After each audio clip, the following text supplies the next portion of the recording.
Ito, guhitan natin ito mga kapatid. And the Lord added to the church daily such as should be saved. Ang Panginoon ang nagdadagdag sa church.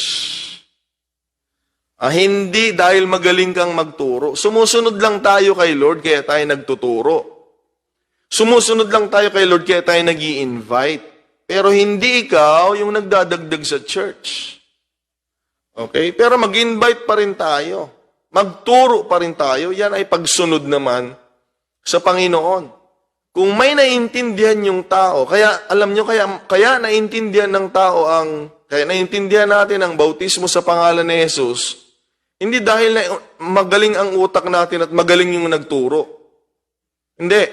Dinagdag kasi tayo ng Panginoon sa church. Kasi yung mga hindi tinawag, kahit anong turo mo yan ng bautismo sa pangalan ni Jesus, at kahit sino pang magturo, mga kapatid, kung hindi talaga sila, mga kapatid, tinawag, okay, na maibilang ng Panginoon sa katawan niya, siya po ang may katawan eh.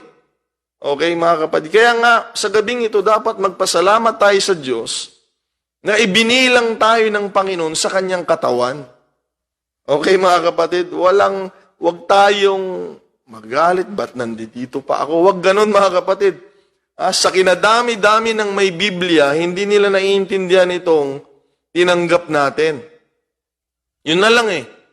Yun na lang, mga kapatid. Kung mayroong mga manunod dito na hindi natin kasama sa pananampalataya, ito napakasimple.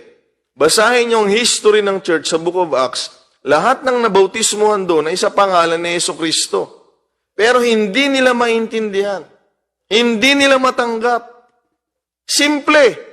Bakit? Hindi sila tinawag. Kaya tayo naman, mga kapatid, kaya natin naintindihan ito, hindi tayo pwedeng magmalaki.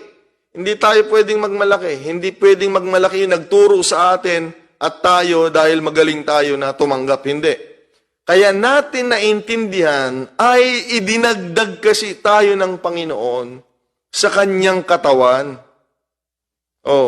Imagine niyo yan, mga kapatid, napakasimple. Lahat, karamihan naman ng relihiyon may Biblia. Pero yung naiintindihan natin, hindi nila nauunawaan. Dahil, mga kapatid, pag may pagkatawag sa atin ng Diyos, nauunawaan natin yung tinig niya, yung mensahe niya, at yung salita niya, mga kapatid. Salamat sa ating Panginoon. So ngayon,